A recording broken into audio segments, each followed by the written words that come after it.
네, 검찰 수사가 이제는 해경을 향하고 있습니다. 세월호 선박 직선원 15명을 재판에 넘긴 검찰이 이제는 해경의 부실 구조와 또 대처를 둘러싼 의혹을 집중 수사한다는 방침입니다. 네, 전문가와 함께 해경의 초동 대처 어땠는지 좀 짚어보도록 하겠습니다. 유영현 군산대 해양경찰학과 교수 나와 계십니다. 네, 어서 오십시오. 네, 안녕하십니까. 네. 자, 이번 세월호 참사를 두고 해경의 이제 초동 대처 부실을 지적하는 목소리가 높았습니다. 이제 검찰 수사까지 임박해 있는 상황인데요. 검찰이 밝혀야 할 해경의 이제 문제점을 좀 하나씩 짚어보도록 하겠습니다. 우선 한번 좀 화면을 잠깐 보시겠습니다. 네. 먼저 오전 9시 46분 해경 1, 2, 3정에 탑승한 선장과 선원이 왜 효과적으로 대피 지시를 안 했는가 하는 네. 부분인데요. 직접 보시기에 그 해경이 사고역에 도착하면 가장 먼저 해야 되는 일이 뭡니까? 예, 일단 그 현장에 도착을 하면 네. 인명 구조가 제일 우선이지 않겠습니까? 예. 예. 그래서 선박 내에 과연 몇 명의 사람들이 어느 위치에서 있는지를 파악을 해야만이 구조 전략을 세울 수가 있게 되는데 네. 예. 일단 이 1, 2, 3정 같은 경우에는 제가 알기로 100톤짜리 아마 함정인 걸로 알고 있습니다. 네. 예.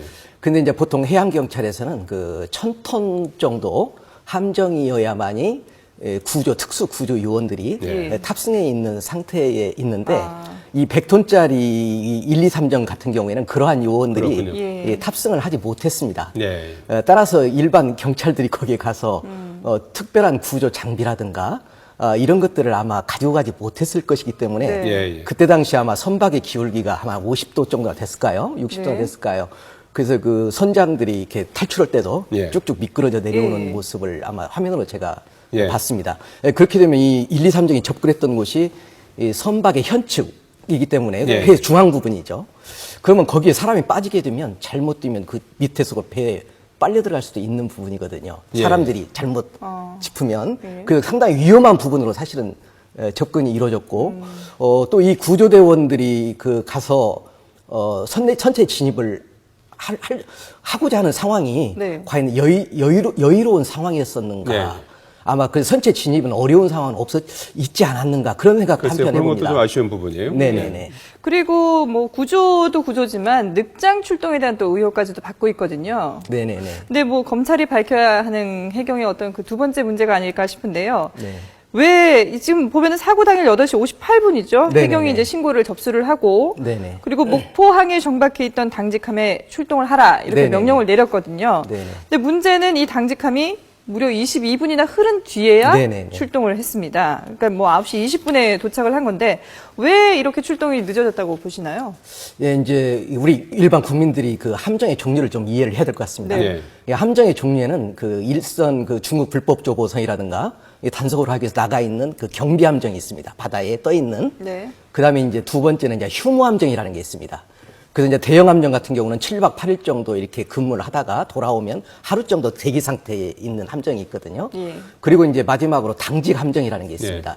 이제 이 당직 함정은 대형 사고에 대비해서 항상 부둣가에 대기를 하고 있는데 아마 그 우리 국민들도 이 부둣가에 가보면 배가 밧줄로 이렇게 연결되어 있는 모습을 볼 수 있을 겁니다. 예. 그럼 이게 네네.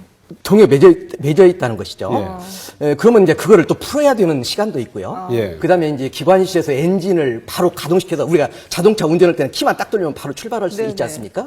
근데 이 선박은 엔진을 가열하는 시간이 한 15분에서 20분 정도 걸립니다. 아, 그렇게 그래서 오래 그래서 걸리나요? 출동하는데 시간이 그 정도 걸린다는 네. 것이죠. 그러다 보니까 한 20분 정도 통상적인 시간이 걸린 것 같습니다. 예. 해양 경찰의 입장을 좀 많이 좀 감안해서 말씀을 해주시는 것 같은데 네, 그 이해를- 목포항에 예, 예, 당직함이 예, 예. 있었다는 거 아니겠습니까? 예, 그렇습니다. 예, 근데 예. 이제 전용 부두에. 예, 그 예, 예. 준비하는 데만 이제 20분이 예, 예, 걸렸다고 하니까 그렇습니다. 이제 그 부분이 이제 예, 예. 통상적인 시간이라고 말씀하셨는데 예. 이게 저 해경이 사고 나기 한 달 전에도 이제 해상 사고 훈련을 실시했다고 해요. 네네네. 그런데도 이제 그 구조와 관련해서는 사람을 건져 올리는 그런 훈련만 네네네네. 했다고 하는데 네. 이 실전 대응 능력이 조금 부족한 거 아닙니까? 이렇게 뭐 예, 이제 보면요? 그 해경의 입장에서도 예, 예. 해상에서 일어나는 모든 사고 유형에 대해서 그 대비를 시나리오를 만들어서 훈련을 반복적으로 해야 되는 거 아니겠습니까? 네. 예. 그런데 이제 이번 같은 경우 대형 사고인데 저희들이 이제 93년도에 서해 페리오 예. 사고 때도 상당히 많은 인명의 손실이 있었고, 그 후로 지금 벌써 20년이 흘렀는데, 이제 11년도와 12년도 같은 경우에는 그 설봉호라든가 이런 또 조난 사고가 있었어요. 네. 제주도하고 이렇게 왔다 갔다 하는. 근데 거기서 이제 거의 다 전원이 구조가 됐었거든요. 그래서 우리 해양 경찰들이 그 뭐라 그럴까, 평소에 어선이라든가 이런 구조는 훈련이 늘상 되어 있었는데 네. 예. 이런 대형 사고는 난지가 하도 오래돼 있어서 근 20년 만에 지금 큰 사고가 터졌는데 예. 이거에 대한 훈련이 평상시에 아마 깊이 이루어지지 않았다. 저는 그렇게 보고 있습니다. 사고가 오랜만에 났다고 해서 거기에 대처를 물론 제대로 그렇죠. 못했다는 그래서 이제 거는 최악의 시나리오에 예. 대비해서 그런 훈련을 항상 반복적으로 하고 있었어야 되는데 네. 예, 예. 거기까지는 여력이 미치지 못한 것 같습니다. 예. 또 다른 문제점이 이제 이 맹골 수역에 이제 세월호가 이렇게 네네. 들어왔을 때 네네네. 뭐 저 VTS 네네네. 해상 이제 교통관제센터하고 이렇게 교신하게 돼 있습니까? 원칙적으로는? 네, 원칙적으로는 이제 선박이 예. 그 관제 구역을 진입을 할 때 예. 신고를 해줘야 맞습니다. 예. 그 진도를 지나서 이제 제주도로 가고 있기 때문에 예. 근데 지금 신고를 안 할 경우에는 반대로 예. VTS에서 먼저 이제 VTS 연락할 수도 있는 거 아니겠습니까? 나타나는데 예. 거기에 이제 그 제주도와 그 인천 사이에 또는 그 해역을 지나는 예. 배들이 워낙 예. 많기 때문에 VTS에서 이게 세월호다 아니다. 예. 이거를 구분하기가 어렵다고 그럽니다. 사실상. 예. 그리고 만약에 이제 세월호에서 신고를 해줬으면 바로 연락 교신이 금방 됐을 텐데 예. 그 부분까지는 상당히 그 발견하기가 어려웠던 측면이 있는 것 같고요. 네. 이제 대신에 이제 이런 부분에 대해서 노련한 그 VTS 관제사들 예. 앞으로 그 교육 훈련의 필요성이 있고요. 또 외국의 승선 경력이 있는 사람이라든가 네. 이런 사람들 좀 노련한 사람들이 그 해도판을 보고서 그런 부분까지도 발견할 네. 수 있을 정도로 앞으로 개선책이 요구됩니다. 또한 그 선사들도 그 구역을 지날 때는 반드시 신고를 가급적 해주는 방향으로 이렇게 되어야만이 이 해상에서의 그런 큰 사고를 예방할 수 있지 않나 이렇게 생각이 듭니다. 네. 예. 자, 그러면 이번에는 네 번째 쟁점을 한번 살펴볼까요? 네. 지금 민간 업체와의 유착 의혹도 논란이 되고 있는데요. 민간 잠수사가 이 해경이 얹은 잠수를 위해서 현장을 통제했다라는 논란이 지금 계속해서 또 나오고 있지 네네네. 않았습니까? 네네. 지금 화면에도 나오고 있는데요. 해경과 얹은과의 유착 의혹, 이 부분에 대해서는 어떻게 봐야 될까요? 글쎄요, 지금 이제 이건 검찰 조사라든가 감사원 예. 감사를 이제 거쳐야만이 그 실제적인 진실이 예. 밝혀지기 때문에 뭐라고 예단할 수 없습니다만은 제가 상식적으로 알기에는 구조와 인양은 똑같이 잠수사들이 들어가야 할 수 있는 일이거든요. 예. 그러니까 뭐 구조를 따로 하고 인양을 따로 하고 이게 아니라 어떻게 보면 구조를 잘 하시는 분들이 인양도 잘 할 수 있는 그런 시스템으로 돼 있기 때문에 뭐 그런 구분은 뭐 크게 문제가 없다고 보고요. 대신에 그 아마 제가 아직 사실은 확인하지 않았습니다만은 네. 이 언딘이라는 업체가 국제적으로 공인된 업체라는 것은 제가 언뜻 봤습니다. 예. 그리고 이제 현장에서 지휘하시는 분들이 과연 어떤 구조업체가 구조를 잘할 것이냐. 이것은 사전에 검증이 필요했었는데 네. 이 자료가 충분히 확보됐어야죠. 검증을 해가지고. 근데 그런 민간 잠수부들, 구조사들 이런 것들이 능력이 제대로 검증이 안 된 상태에서 아마 이번 그 업체 선정도 어떤 그 사전에 좀 이렇게 잘 하겠다고 확신이 간 업체를 선정하지 않았나 이런 생각이 듭니다. 예. 뭐 지금 이제 몇 가지 이제 의혹을 좀 제기를 네네네. 이제 해봤고요. 예, 예, 예. 그 전체적으로 어떤 그 지금 뭐 현실적인 부분들을 좀 많이 말씀해 주셨는데 예. 검찰 수사에서 이제 밝혀져야 예, 될 그렇습니다. 부분들이 예, 이제 많은 것 같고요.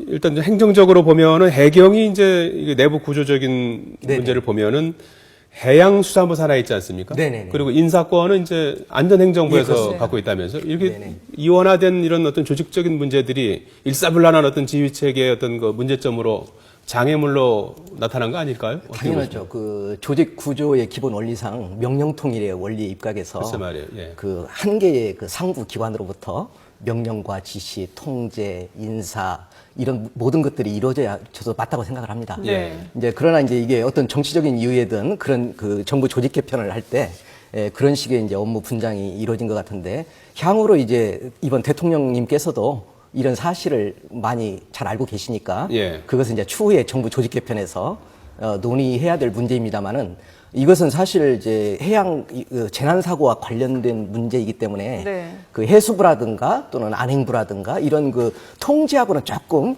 본질적으로 거리가 있는 문제 같아요. 통상적으로 재난사고가 발생했을 때는 상부의 지시보다 우리가 지금 골든타임이라고 하지 않습니까? 네. 예. 이 골든타임에 어떻게 하면 많은 인명을 구조할 수 있겠는가. 이게 최대의 관건 아니겠습니까? 네. 그래서 오히려 그 상부의 지시보다는 현장에 있는 지휘관들이 전문성을 발휘해서 지략을 발휘해서 네. 동원 가능한 인적 자원과 물적 자원을 빨리 동원해서 구조하는 것이 더 급선무 아니었나 네. 이렇게 생각이 듭니다. 예. 그 현장에 있는 전문가가 필요한데 사실 이 지금 역대 해경 청장을 보면은 네네. 13명 중에 해경 출신이 단 2명밖에 안 네네. 된단 말이죠. 네. 뭐 지금 그래픽을 저희가 준비를 했는데 보시면 모두 13명이군요. 네. 예. 일대 조성빈 경찰청 청장부터 지금의 김석균 청장까지 13대까지 네. 이 해경의 특수 시스템을 아는 해경 출신이 지금 진하게 표시되어 있는 8대와 13대 네네. 단 2명에 불과합니다. 네네네. 그러다 보니까 이게 지휘부 뭐 절반도 해상 근무 경험이 없고 노련한 현장 경험을 있는 노련한 이런 네네. 이 통제를 할 수 있는 사람이 없다 이런 지적들도 계속해서 나오고 있거든요. 네, 잘 지적해 주셨습니다. 지휘자하고 현장의 실무자하고 현장 경험을 같이 공유한 상태에서 뭔가 주파수가 맞는 네. 지시가 내려가고 역할이 이루어지는 게 맞습니다. 예. 그러나 이제 그 해양 경찰청에서는 아직 거기까지는 인사 문제가 원활치 못한 부분이 있는 것 같고요. 영국의 육상경찰 같은 경우에도 모든 경찰들은 아무리 개인적으로 우수한 자들이라 하더라도 네.